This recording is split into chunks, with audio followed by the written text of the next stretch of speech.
Суроо жоктун алдында эле эскертте кетейин. Көпчүлүк жерге барганда эле дароо эле мектеп, бала бакча, спорт комплекс, анан таза суу жөнүндө айтып атасыздар да. Эми бул 4 маселе боюнча биз күнүгө өкмөттө күнүгө жыйын, күнүгө ушул сөз. Мисалы таза суу боюнча биз жылына 20-дан 30га чейин айылдарды таза суу менен камсыз кылып, жылда ошентип келатабыз. Ошо сиздердин айылда таза суу жок болсо ага да жетебиз. Анткени мына министр отурат, туруп коюңузчу жогунда. Ар бир айылда кайсы айылда таза суу менен камсыз кылына элек бүт учетто турат, менде да мына бул жерде турат. Анан ага ошо жеткиче чейин эле бул жерде ошо жарым саат, ошо 2 саат жол ошо болсо 2 саат боюнча таза суу, мектеп, анан спорт комплекс, анан деп неме кылбай, бала бакча деп. Мектептер боюнча мына билесиздер, акыркы союз чачыраган мезгилден бери мектептер почти салынган эмес десек болот. Ар бир мектебиз, ар бир айылда тетиги 60-70 жылдагы мектептер, 80 жылдагы мектептер болчу. Акыркы 5 жылда мына биз бир 1000ден ашык мектеп салдык окшойт болжол менен. Ошентип 3,5 миң айылга чейин жетебиз, эгерде мектептер эски болсо. Аны дагы мынакей 100дөгөн мектепти жылына 100дөн мектеп салып келатабыз. Мына Оштун өзүнө эле, шаардын өзүнө эле 15 мектеп салып атабыз. Бишкектин өзүнө эле 35 мектеп салып атабыз. Мына ушу күзгө чейин, сентябрга чейин беребиз. Анан ар бир айылдарда жанакы урайын деп калган, МЧС окуганга болбойт деп берип справка берген айылдарды дагы алмаштырабыз. Ошон үчүн баарын бир жылда алмаштырып коюш кыйын. Ошон үчүн жыл сайын ошо ар бир айылга жетип барып атабыз да. Бул бир. Экинчи андан кийин бала бакча боюнча дагы күчүбүз жеткен айылдарга акчабыздын чөнтөгүбүзгө жараша салып жеткизебиз. Ар бир айылга ошо бала бакча жеткизишибиз керек акыры 30-40 жылдарга чейин. Андан кийин ошондон кийин анан спорт комплекс айтсаңар болот да. Андан кийин анан спорт комплекстерди салалы. Биринчи кезекте биз таза суу, мектеп, бала бакчаны бүтүрөлү, анан спорт комплекстерге өтөлү да. Ушуларды мындай бир сөз кылбай, мындай мен чече турган, республика чече турган маселелерди айтсаңыздар, анан эгерде адилетсиздик болуп атса, калыпсыздык болуп атса, тиешелүү укук коргоо органдары тарабынан, сот тарабынан, прокуратура ошолорду айтыңыз да. Жанакы ушул маселелерди айтпай тез айтсаңыздар, ошондо жыйын дагы тез өтөт. Сиздерден кийин мен Алай районуна барам, ошого дагы баягы убакытыбыз менен деп убагында жетип баргандай болот. Анда сурооңуздарды бере бериңиздер. Рахмат, Кожоевич. Биринчи микрофон. Урматтуу Садыр Кожоевич, биздин айылга куш келипсиз. Мен жеке айылдын тургуну болом. Акимбекова Жамбы, күйөөм Куртомат менен калп жерден жала жабылып, камалып кетти. Акимбекова Жамбы. Жамбыжы. Аттыңыздарды да айтып туруңуз да. Күйөөм Акимбекова рахматылла. Өзү да 3-чү топтогу майып. Азыр Молдованга 27-де ооруп, ахвалда ооруп жатат. Ошого карап бериңизди сурайм. Рахмат, Алла разы болсун. Эмне болуп? Кылмыш эмне кылмыш? Кур жала жабылып камалып. Эмне кур жала, эмне деп шашпай айтып берсеңиз, кур жалабы же башка азгына биякта тиешелүү органдарда отурат. Беттештиребиз сиз менен. Кана? Жарбашынан бирөө өлүп калса ошо машинеде сен барсың деп күйөөм өзү оорукчан, биз көзү да көрбөйт. Бири тиши жок оорукчан эме ушу калп жала жабылып кетти да.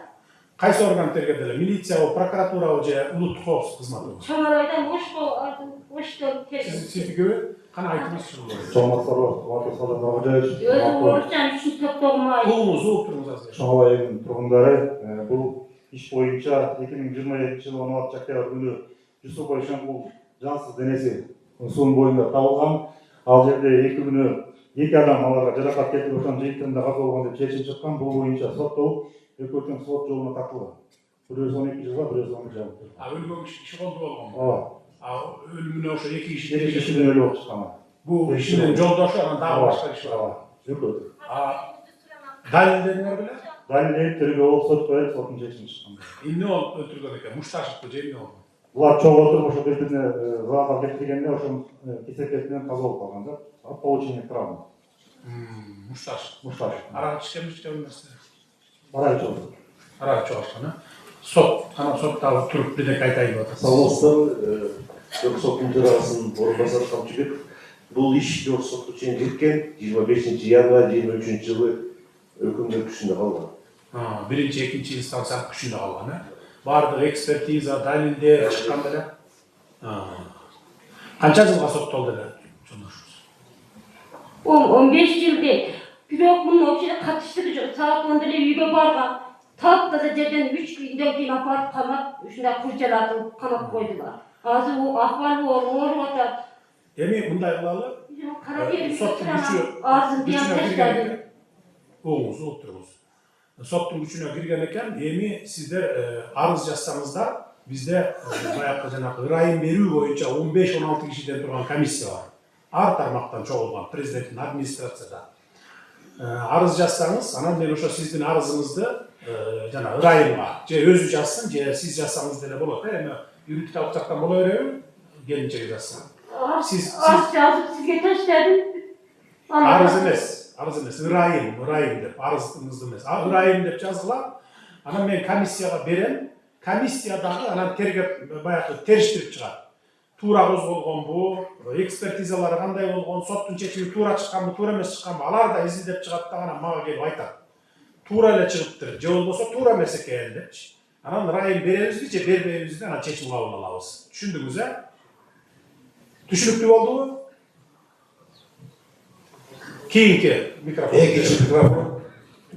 Ben Kamarberk Ülmamat, Tekerli Aile Hükümeti'nde Karateyit ailesinde yaşayımın, Yansım Toptonga Köy'de, Bilim Güğümün, Enstitü'den işimin, şu yerde, tesisatlarımızda 40 kişi arz yazılarında, boşalt arzın negisi uyudan beri seçilmedi. Bana seçilmeden için Bişkek'e varıp karasam seçiliptir. Yok, seçilmeden kiliptir. Aksası Karadeniz'e gel. Şimdi bir geçirsem, Azır, Cekendi ayınına da atasın mı? o Cekendi evde, Bala bakça, evet, Karatey'in aynı. O da destat, bir memleket hiç salgan enes. O zabı bir destat var, o 7 kilometre Karamık'tan yanında sürer. Bizim işte çok olacağını da orada. Oradan kötülük geliyor, bol öteken, bazı sadece geçecek, simetans dayan, preksi dayan, dayandı kötülük geliyor. Hoşuna bir akşam karacaktı, hükümetle yok, akımda da yok. Kayseri dediğiniz Cekendi gibi çaka. Karatey de aynı. Karatey çeker ona duran. O zaman kişine akşam verseniz, bütün parmağı kadar, bazı o bütüttü, görüp geldin. Bana onun tarafını rahmet aytam. Ağırtı ministrlik aytam, Murdağı eski canı akılda kadar aytam, şulardan candan benim, şu işte büt diyemiş ama kişine akşam verseniz de şunu et sular orada. Oldu, düşünüktü. Yıllarımızda, siz bunday oldunuz, bu yıl büdjette karalgan mesela, endigi жылкы büdjetke kirgizgen dağı aprel ayından başlap salıp endigi жылы. 3-4 ayın içinde bütürüp veresinler. Bulan benim için de çegarada turasınlar mı Karateyit'te? Büyüyetke Çegarada hizmet abi. Boldu, bileriz. Keyinki жылдын büdjetine kirgizip, gözümüzü alıp çegarada turgandarga test salp bereli деп атам да, çegara ayınlarına. Кымбаттуу Садыр Нуркожоевич, мен Народ Коргон айылынын жашоочусу Жамботович Шарабдин. Биринчи маселе şu Narod Korgон күч коргон жолу жөнүндө. Өзүңүзгө белгилүү бул стратегиялык жол райондун калкына жана районго өтө экономикалык жактан маанилүү жол. Көп жылдардан бери иш башталып, бүгүнкү күнгө чейин пайдаланууга берилбей турат.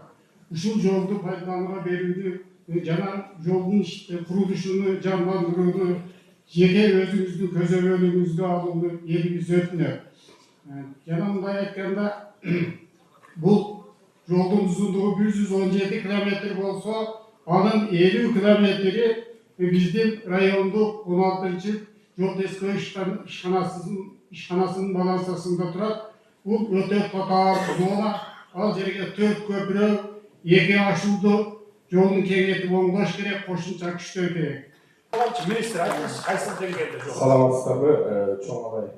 Народ Коргон 3 болгон жол 120 чакырым. Мурдагы жылы долбоорун даярдап бүткөнбүз. Долбоордук баасы 8,5 миллиард сом.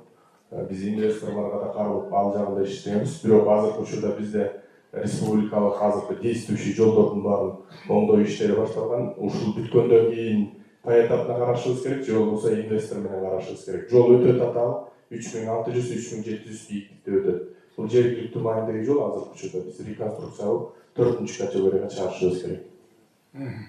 Кече сен, по-моему, Талдыкка барып келдиң, а? Талдыкка. Мен Талдык менен өтүп келдим бул жака. Өтүп келдиң.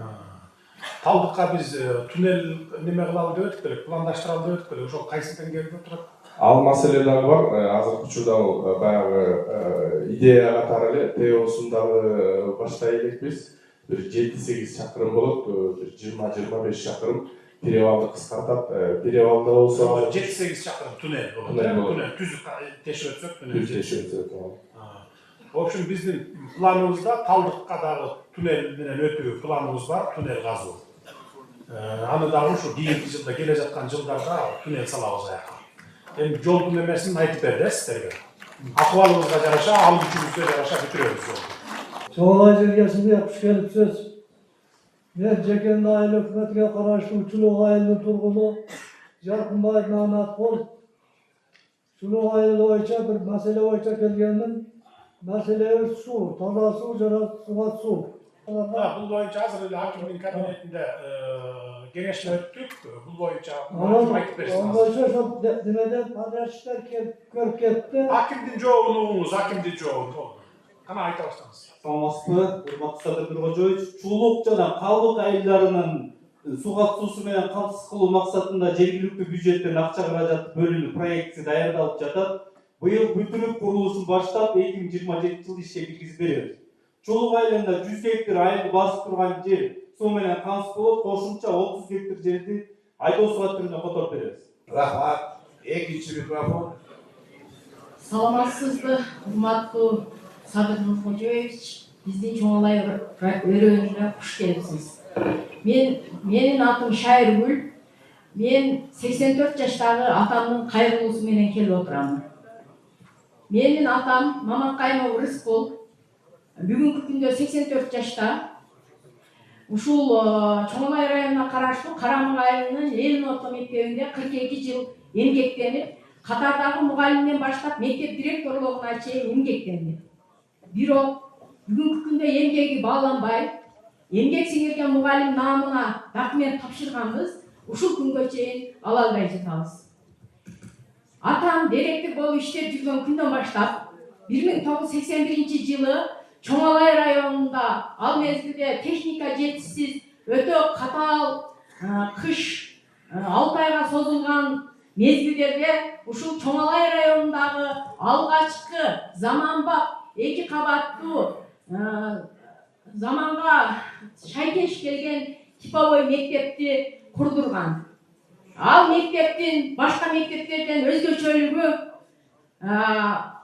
12 компьютердик кабинет ачылып, кыздарды чеберчиликке окутуу үчүн 8 тигүүчү машиналарды, эркек балдарды устачылыкка окутуу үчүн 5 станок, шофёрлукка окутуу үчүн ЗИЛ 34 маркасындагы масло машина жана 75 маркасындагы трактор ушундай эмгектерди кылган. Жана 1 гектарга картошка егип, 60 койдун башын 60ка жеткизип, окуучуларды ысык тамак менен камсыз кылып турган. Жакшы, менин суроом бар сизге. Менин суроом. Канча жыл мугалим болуп иштедиңиз? 42 жыл мугалим болуп иштеген. 42 жыл. Ошол атамдын эмгегине Болду, түшүнүктүү. Мен азыр жообун берейин сизге. Убакытты үнөмдөйлү жообун берейин.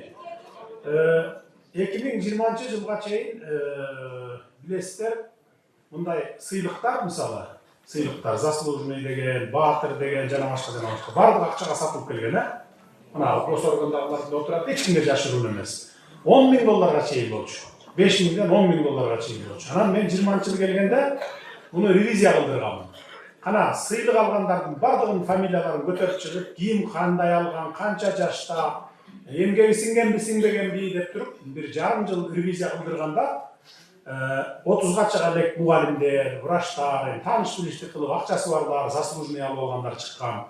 эки ырырдап чыгып койгон жап-жаш кыздар, балдар, заслуженный артист, эл артистин алып алгандар болуп чыккан. 30 жыл, 50 жылдан бери эмгеги сиңген аксакалдар, эжелер, апалар, ушундай албай жүргөндөр болгон да. Ошон үчүн 2021ден баштап биз 300дөп, 400дөп сыйлык бердик. Билесиңерби, мен тапшырып аттым го. Жылына 2 жолу, 3 жолудан тапшырып аттык. Анан жалаң ушундайларга тапшырып берип аттык да. Баягы эмгеги сиңген 30 жыл 60га чыккан, 70-80ге чыккандардын баарына 84 жашта экен. Ömür uzun bolsun dagы деле эмгеги 40 канча жыл мугалим кылган болсо бул адам татыктуу.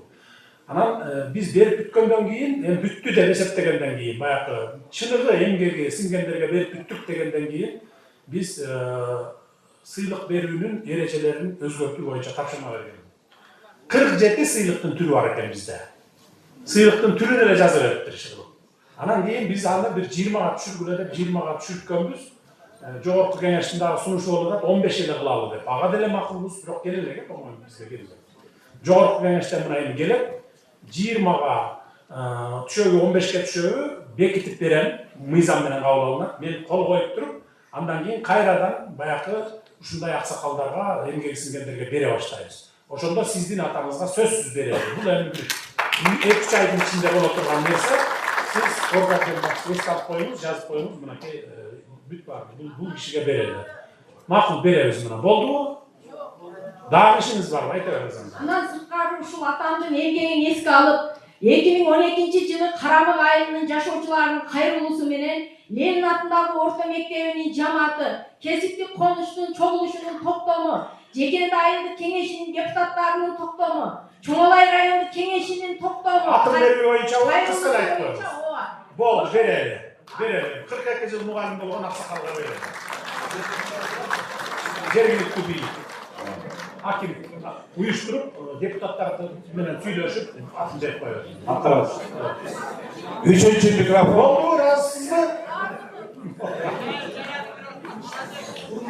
Урматтуу ажообуз, биздин тоолору бийик, абасы таза, суусу тунук, эли ыйманга, адеп ахлакка бай, чоңлай жергебизге куш келдиңиздер, урматтуу азиз меймандар. Мен негизинен ушул Чоңлайдын кызымын, Кожоева Идана Абдыразаковнамын, 35 жыл иштеген ардагер мугалиммин, азыр пенсиядамын. Менин айтайын дегеним, Кыргызстан ошол Чоңлайдан башталат, урматтуу ажообуз. Туура. Пенсияда дагы жөн жата бергим келген жок. Себеби биздин Чоңлай району 6 ай кыш болот, бардык өсүмдүк өспөйт. Негизги элдин эл мал чарбачылыгы менен, анан дыйканчылык менен жашашат. Иш орундары аз, мектеп менен эле акимияттын мекемелер болбосо калган элге иш орундары жок. Ошон үчүн мен мындай бир актуалдуу комплексный проектим бар эле, муну 5 жылдан бери сизге жеткизе албай жүрөм. Баягында президенттикке койгонуңузда ал айда жолугушууда мен Чоңлайга майда барам дедиңиз, мен ошондон бери сизди күтүп жүргөнмүн. Баары бир келдиңиз, сизге абдан чоң ыраазычылык, рахмат. Эми ушул проект боюнча айтып кетейин. Биздин Чоңлайдын жаштары ушул картошка көтөрүп жатып, бардыгы эле белинен кеткен, бели оорушат. Эми ушул заманыбыз өзгөрүп атканда, заманбап иш орундарды курсак деген жакшы ой, изги тилегим бар. Бул проекттен мен Алтын Мазар тоосуна туристтик база ачканмын 17-жылы. Отчеттору берилип, налогун төлөп жүрөм. Ошол Алтын Мазар тоосунан келген алтындара суусуга малый Эжеге кыскараак айтыңыз, баш келбеди. Кыска айтканда жеткиликтүү болбой жатат. Тыюу салбай туруп тургула. 1 мүнөт нары берип кетилбейт эч нерсе. Ошол Мал эгесі салғанға жардам сұрап атасызбы? Мал эгесі алғанға бұл проектіні мен грантқа жазғанмын, бирок бийлик тараптан такыр колдоо боло элек. Канча мегаваттык жери болот ошо мал эгесі? 2 мегаваттык. Анан эң негизгиси мындай, Садыр Нуркожоевич. Ал жерге мал эгесі турсак, 32 километр Чоңрай айыл өкмөтү менен Кашкар суу айыл өкмөтүндө 9000 гектар жер суу ичет, 32 километр жерге канал курулат. Ошол менин осомо 100 гектар жерге плантация кылалы деген оюм бар. Карагат Чоңрайга башка өсүмдүк өспөйт. Карагат жанагы тикени жок чыккан агачты өстүрсөк, жанагы упаковочный цехтер курулса эл киши менен камсыз болот деген жакшы тилегине жардам бериңиз деп сурайм. Макул, муну биз изилдеп көрөлү. Менин атам ошол Чоңалайдын ардагер аксакалы болгон, Чоңалайдын кышташын курган киши. Мына эмчеси азыркы Кабык айылын курган. Ушул Чоңалай районун район кылыш үчүн Акаевка 5-6 аксакал менен барып район кылып келген аксакал. Азыр ушул Кабык айылы 50 жыл болуптур. Кабыкта төрөлгөн бала 50-гө кирди. Быйыл ушул Кабык айылынын 50 жылдык юбилейини мына өкмөт аким отурат өткөзүп берсе, ошол Кабык айылында суу проблемасын чечип берсе.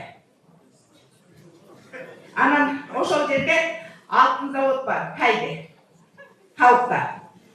Ушул алтындын пайдасын акимдер эле көрбөсө, карапайым эл көргөн жок, районда көргөн жок.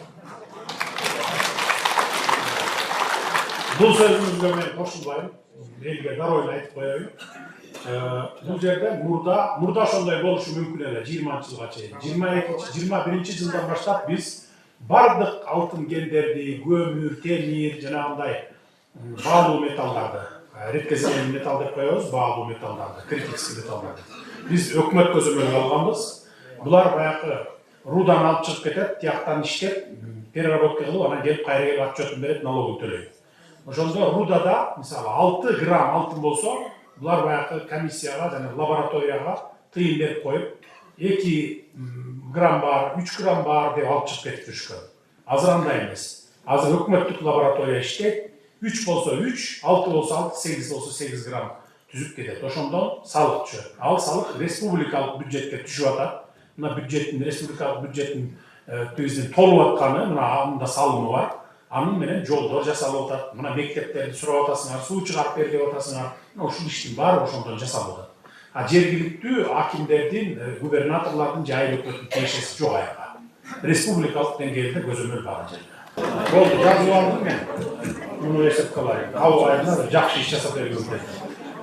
Жакшы иш жасап беребиз. Рахмат, 4-чү микрофон. Салам алейкум, Садыр Нуркожоевич, хуш келипсиз Чоңрай районуна.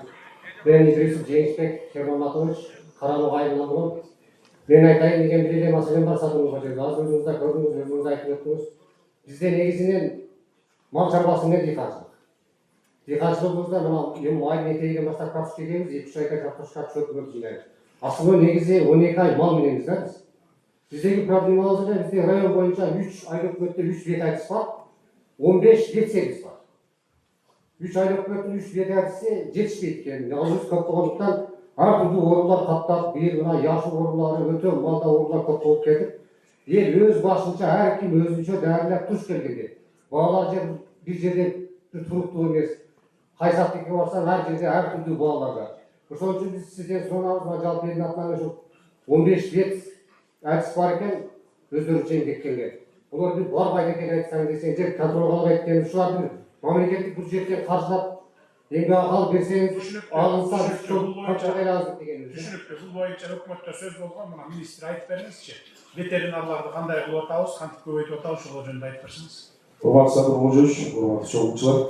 Негизи бул маселе бар. Бир эле Чоңалайда эмес, жалпы Кыргызстан боюнча ветеринарлар жетишсиз, ошол жеке ветеринарларды мамлекеттик алуу боюнча азыр долбоор иштеп чыгып атабыз. Жакын арада мамлекеттик кызматкер катары иштеп кызмат көрсөтө баштайт. Ошондо бүт жерлерде маселе чечилет деп айтабыз. Rahmat, birinchi mikrofon. Саламатсыздарбы? Шкепсиз урматтуу президент. Мен Кайрылуу Мусаев, мен Кашкасуу айылы тургуну, Карабекова Ферузамын. Менин жанымда турган кыз бул кайнатамдын экинчи аялынын кызы. Кызым ага келгениге 1 жыл болду. Бирок кызым ушул жашка 9 жашка чыкканга чейин денеси жок, көөлүгү жок. Кайнатам менин бунун апасы Нургапчы болгон.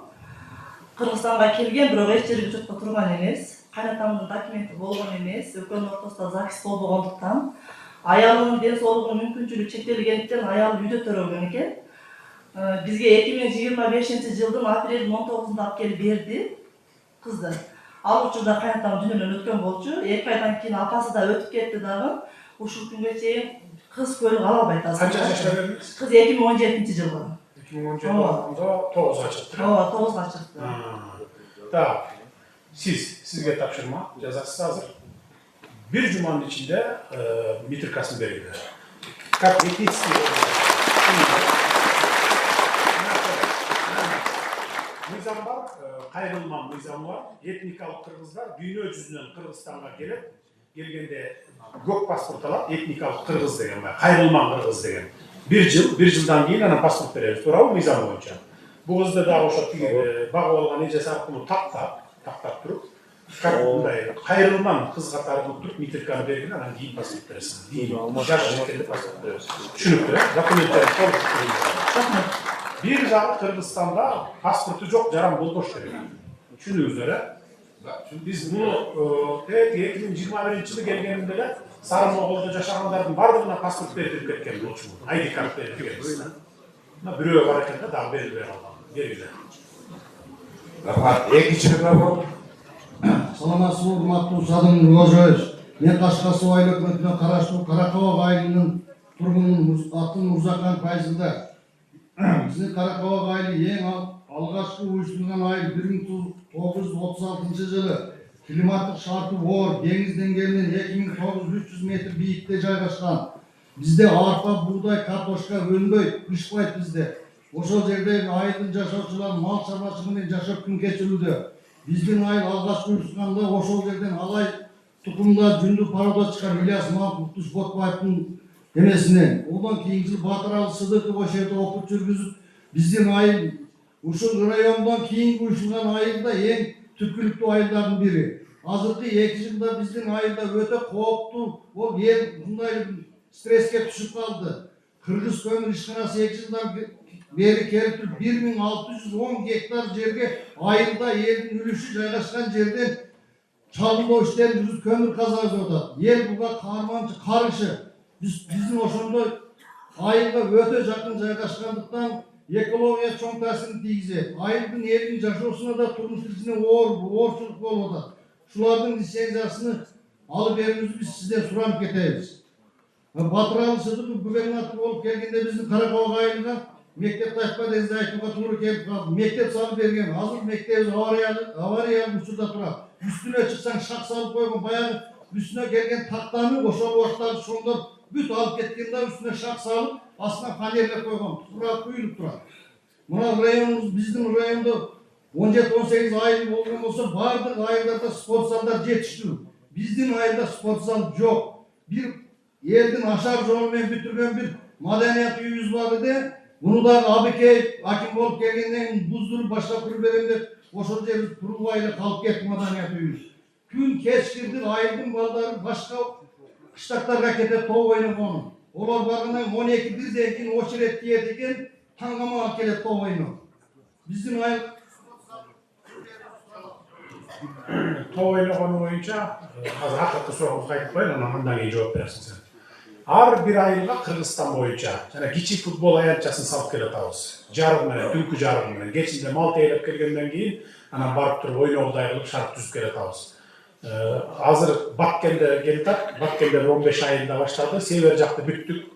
Көл, Чүй, Талас, Нарын. Нарын да бүт элек. Нарын менен Талас. Анан ушул чоң алайдан таңертең акыркы айындан башталат. Азыр эле ошо жерден да айттым, жана чек арачыларга да өзүнчө кылып салып бергиле деп.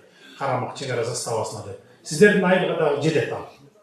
Андай проблема болбойт. Өзүңүздөр башка айылга барбай, өзүңүздөрдүн айылыңарда кечкисин малды тейлеп койгондон кийин светти күйгүзүп алып ойноyorlar. Her bir ayılga жеткизебиz. Kırgızstanda bir daha ayıl kalmayıp içi futbolduk ayançası yok. Janагы. Так, берки маселеси боюнча Нурдан айтып коет.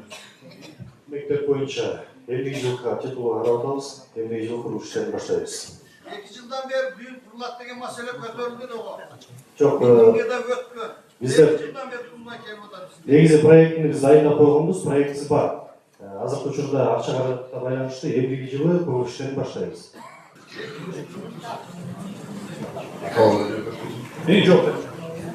Экология. Жаратылыш ресурстар экология жана техникалык көзөтүү кызматынын министринин орун басары. Карабалак айылы боюнча, месторождение боюнча бул Кыргыз көмүр акча акционерлик коомуна берилген 1610 гектар болчу. Андан кийин 167 гектар кыскартылган, 1410 гектар калган. Бул геологиялык чалымдоо кызматына берилген. Бүгүнкү күндө бардык документтери алынган болчу. Ошол бойдон анан жергиликтүү калктын уруксаты жок, ошол боюнча азыр иштелбей турат. Turizm tarmağını önüktürü boyunca bizim Çoğunlay'da közge basar leylik çokusu var. Dünyada gelen alpinistler o yerge gelip, alpinistler gelip, ana turistler gelip. Bu yerde 9-10 firma jaygaşkan. Bardығы sayda taşlar yerde jaygaşıp oturan. Bundan dışarı Sayız'ın uvağında Babur Okulusu'nda kurulgan Sayız'ın lageri var. Bu lager 91 hektar yerde yerle turar. Cahittin esevinde. Bunu Bekbulat Koşoy, Koşol vakta mençikleştirin o ağzını. Ağzınıza çeyin şu bizim memleket Ben Joper koyun boldu sırasında. Bu boyunca iki jerge azırlı Joğurcak'ta genişlik gördük. Birisi şu 91 hektar yer boyunca kayra kaytarılıp anan hükümetin balansını ötüp rayonga verilir. Bu jerge 40 milyon so'm suradılar. 40 milyon so'm suraştı. Janagınday afreyinlerdi koyup гостиница салып, анан альпинисттерди ошо жерге жаткызуу, тозуу боюнча туристтерди. Экинчи жер кайсында? Кашкар суу айылындагы муниципалдык мейманкана. Туристтер үчүн. Жана экинчиси деги 50 миллион сураганына. Мейманкана. Кашкар суу айылында бул Кашкар суу айылында дагы бир жер бар экен. Канча гектар дедиңер? 91 гектар жер жана соттун чечими боюнча. Экинчи жер. Мейманкана боюнча 6 сотук Кашкар суу айылында жер бөлүп берген мейманкана үчүн. 6 сотук жер, анан берки ошо 91 сотук гектар боюнча. Бул кыскасы эки жерге мен бирөөнө 40 миллион, бирөөнө 50 миллион эртең күрсүгүнө бере турган болдум. Курулуштар башталат. Бул күзгө чейин бүтөсүңөрбүз, бүтөсүңөр. Аким мага кат жазып бара турган болду. Мен эртең күрсүгүнө барып бөлүп берем 90 миллионду. 40 milyon bir жерге 50 milyon ekinci. Yok.